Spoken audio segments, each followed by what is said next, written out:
Bom dia, irmãos. Paz seja convosco. Continuando nosso estudo aqui em Filipenses, capítulo 3, Filipenses, não Colossenses, como eu falei no último vídeo, tá? Versículo 1 a 3, resumidamente, diz assim: Quanto ao mais, irmãos meus, alegrai-vos no Senhor, acautelai-vos dos cães, acautelai-vos dos maus obreiros, acautelai-vos da falsa circuncisão, porque nós é que somos a circuncisão, nós que adoramos a Deus no Espírito e nos gloriamos em Cristo Jesus e não confiamos na carne. Alegrai-vos no Senhor. Essa exortação aqui de Paulo, que aparece em outras passagens, aparece em várias passagens da Bíblia. Alegrai-vos, Senhor, outra vez, digo alegrai-vos. A nossa alegria maior deve estar no Senhor e a base da nossa alma deve estar na alegria do Senhor, como sendo a nossa força. A alegria do Senhor é a nossa força, diz a palavra de Deus. Por isso aparece várias passagens bíblicas nesse tipo de exortação. Diria assim que a alegria mais completa, que é essa que parece Paulo expressar aqui, que Paulo está preso quando escreve isso, é a alegria para além da circunstância. Não apenas a alegria quando vai tudo bem, quando está tudo em ordem, mas uma alegria também assim, que supera as circunstâncias, que muitas vezes acarreta tristeza para a maioria de nós. Eu diria assim que a pessoa mais madura no Evangelho seria a pessoa capaz de se alegrar para além das circunstâncias. Essa pessoa, no caso, não seria aquele tipo de pessoa que se define como sendo eu e minhas circunstâncias, porque a vida dela está para além das circunstâncias, e nada das circunstâncias a define de modo algum. É uma pessoa madura desse jeito, é capaz de se alegrar para além das circunstâncias e ter assim, uma alegria mais plena e mais madura no Senhor. Isso aparece em vários salmos, esse tipo de alegria. Acredito que cristãos maduros, mais maduros do que eu, são capazes dessa alegria.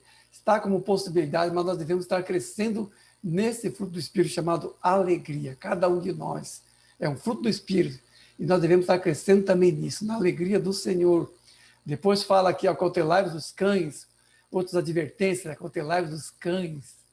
Por que acautelai-vos dos cães? Não é cães aqui no sentido daquele animal tão adorável, né? A gente temos duas cadelas aqui, gostamos de cachorro de maneira geral, mas infelizmente parece que no mundo antigo os cães simbolizavam coisas ruins. Aparece, por exemplo, essa questão da impureza, os animais impuros.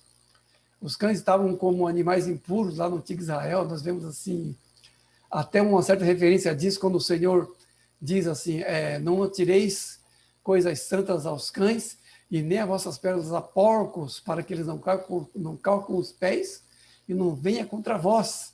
Então, tanto porcos como cães estão alinhados aqui como animais impuros, e nessa passagem do Senhor Jesus simbolizando uma coisa ruim, pessoas que não são receptivas ao Evangelho. O cão aqui nas passagens parece aparelhado com o corpo, com o porco, aliás, como animal impuro que era, e como símbolo de pessoas que resistem ao Evangelho, nesse sentido assim negativo.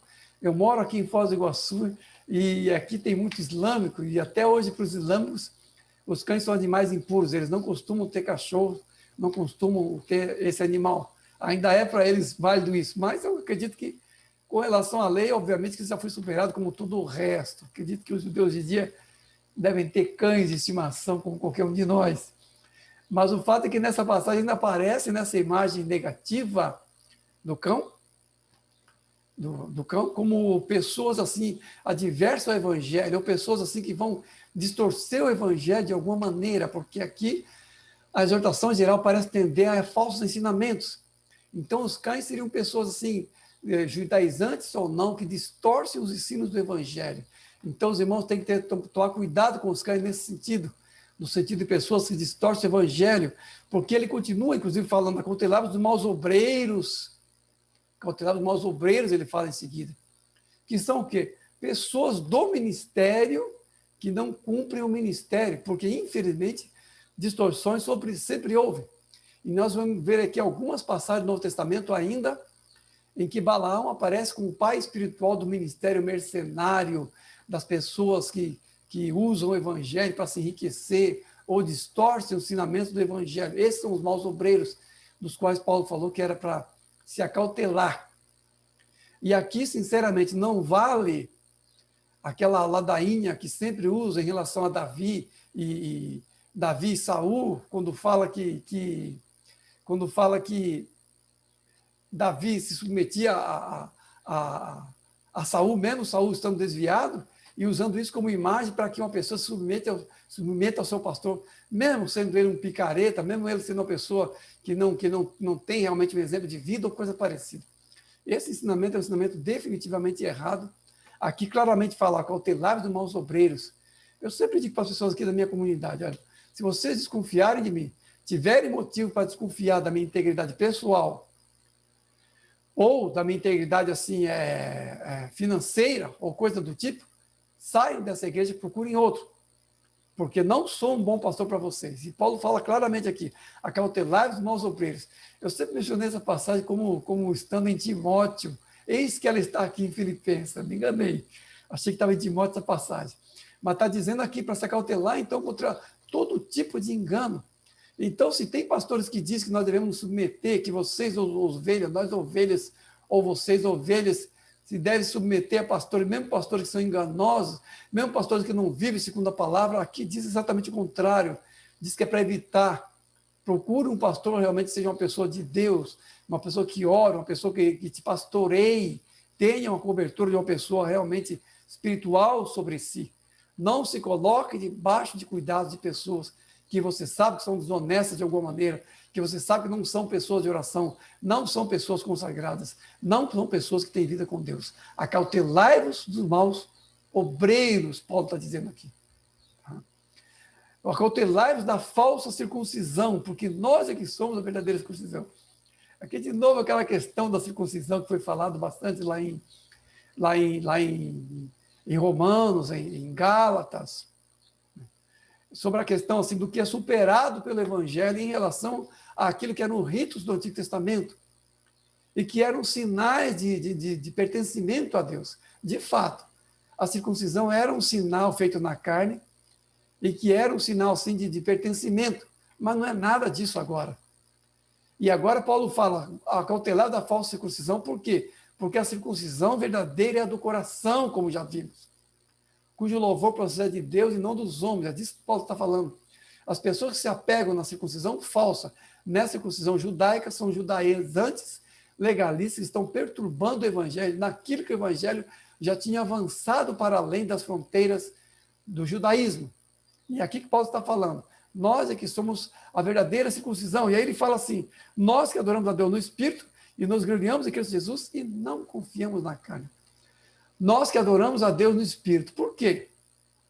Porque no Evangelho de João, lá no capítulo 4, quando Jesus conversa com a samaritana, ele diz, chegará o tempo em que os verdadeiros adoradores adorarão a Deus em espírito e em verdade. Esses são os adoradores que o Pai quer, está lá em João capítulo 4. Esse tempo já chegou.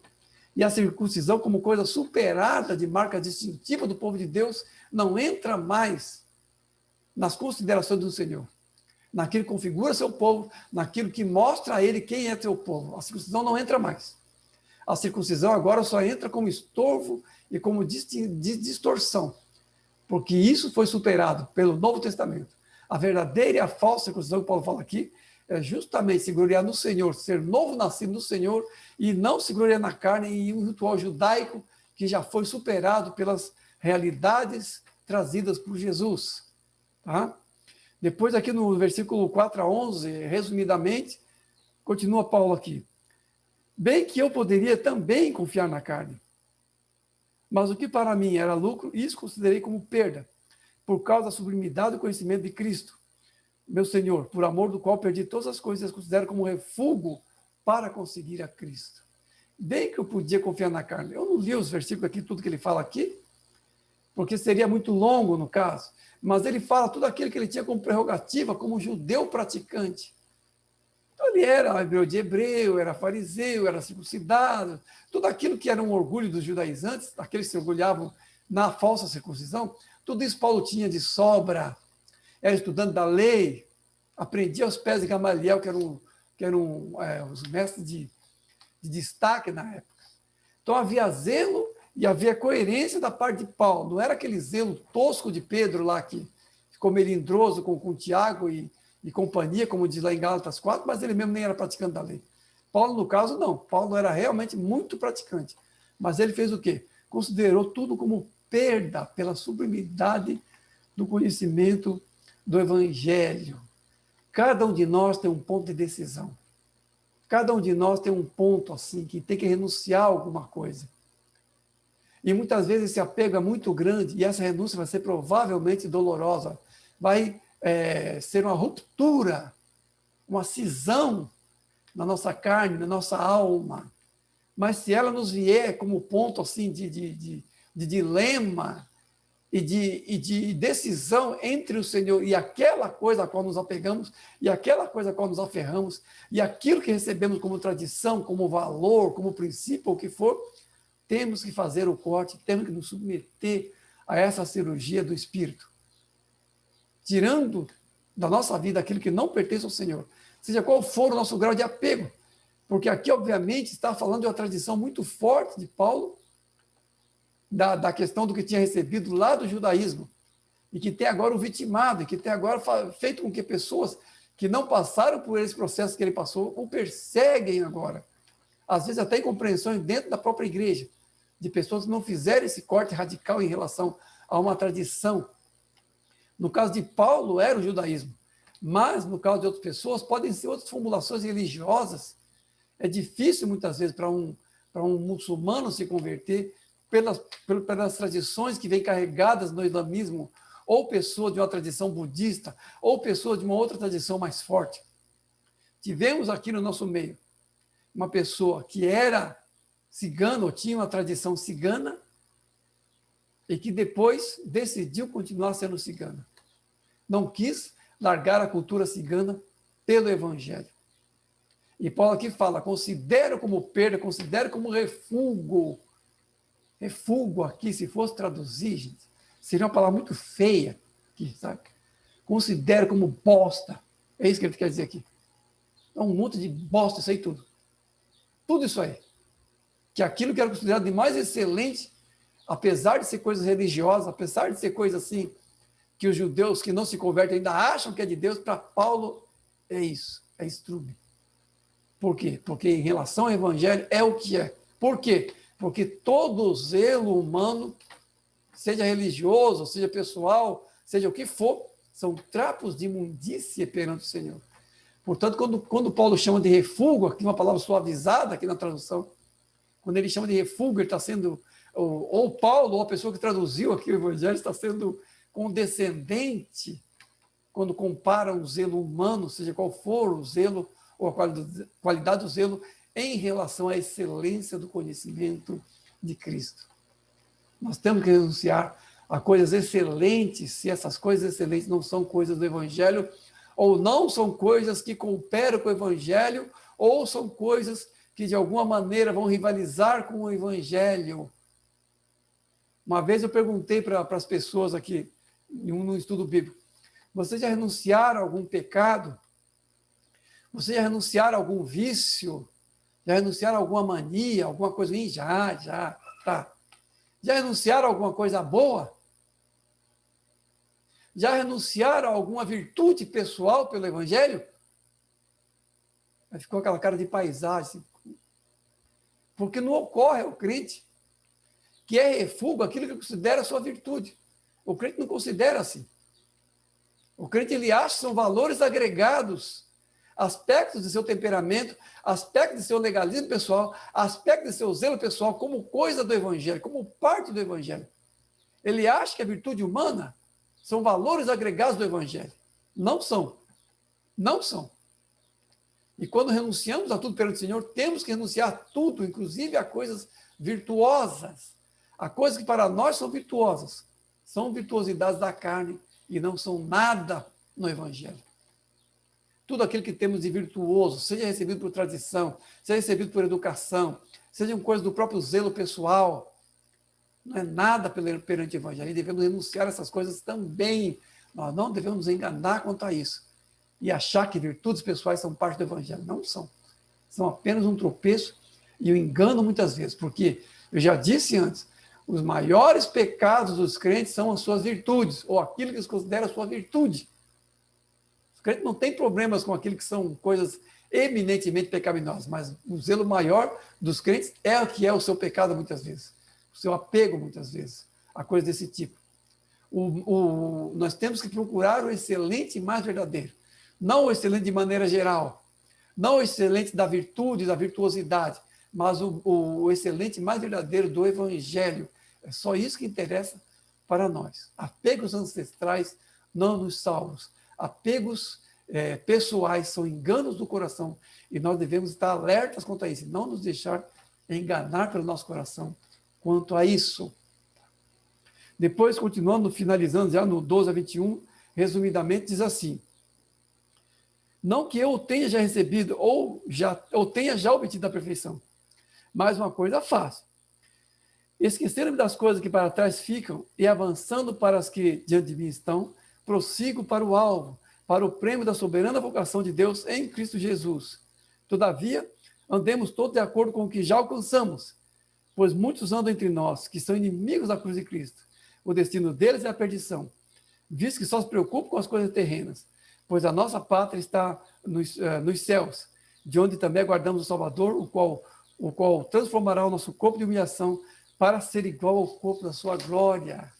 Oh, glória!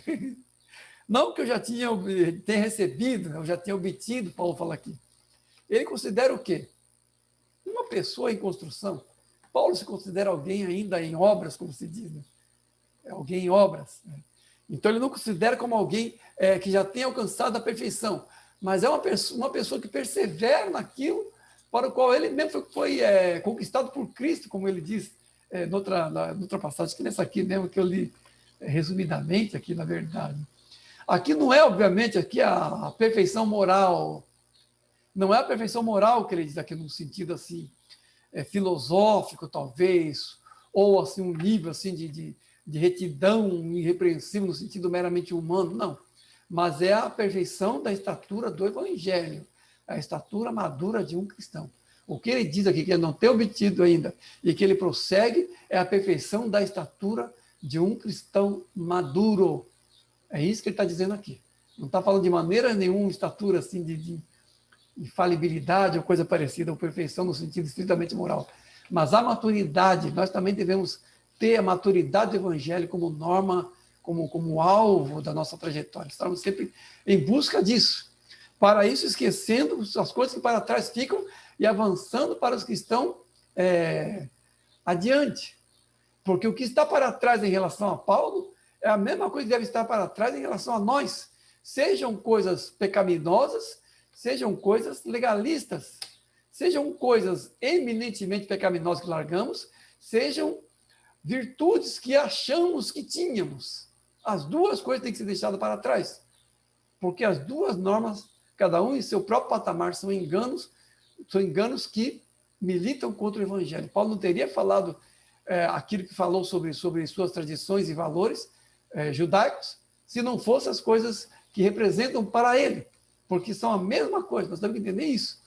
Tanto o legalismo religioso, quanto a ética humana, quanto o legalismo místico, de alguma maneira, qualquer tipo de postura ou impostura que se apresenta como uma ética boa, não é do Evangelho naturalmente, deve passar por um processo de regeneração. Isso tem que deixar para trás e prosseguir para o que estão diante de nós, para o alvo. Aqui, de novo, Paulo usa aquela imagem do atleta, né? Do atleta, prossigo para estar diante de mim, para o alvo, para o prêmio da soberana vocação. De novo aqui é a imagem do atleta. O atleta está numa corrida, tendo uma linha de chegada a qual quer cruzar, e para isso se disciplinando, se esforçando para que cruze aquela linha. Essa é a soberana vocação. A nossa salvação plena está para nós como uma soberana vocação. Então, nós temos que andar de acordo com tudo aquilo que o Senhor já nos alcançou, de andar de acordo com aquilo que já alcançamos, porque aquilo que já alcançamos é a norma pelo qual o Senhor está nos avaliando. E aqui é importante a gente estar sempre caminhando. As pessoas às vezes reclamam assim que não alcançam algumas coisas do Senhor, é porque não estão andando muitas vezes, ou estão andando de uma maneira em um passo muito lento, muito seu. Mas nós temos que estar sempre correndo como atletas, esforçando como atleta e sempre andando daquele ponto que alcançamos para frente, nunca parando, nunca se estagnando, nunca tomando um tempinho para descansar. tomando um refresco no meio da corrida. Não. Temos que estar sempre nessa corrida e andar de acordo com o que já alcançamos. Não podemos, assim, retroceder, não podemos, assim, perder aquilo que temos tido como crescimento e ficarmos voltando de novo a coisas que já o Senhor tinha dado a nós vitória. Porque às vezes acontece assim, pessoas que já alcançaram vitória, de repente começam a cair nas mesmas coisas a qual o Senhor já tinha dado vitória. Há níveis diferentes de maturidade, mas todos nós devemos estar assim, sempre correndo para adiante. Porque a trajetória do Evangelho é uma trajetória que não para nunca. É andar e continuar andando. E Paulo aqui fala uma nota negativa, porque muitos, infelizmente aqui ele fala uma nota negativa sobre isso, porque muitos que andam entre nós são inimigos da cruz de Cristo. O destino deles é a perdição. Infelizmente, muitos não continuaram a corrida, não continuaram na caminhada e ainda estão no nosso meio.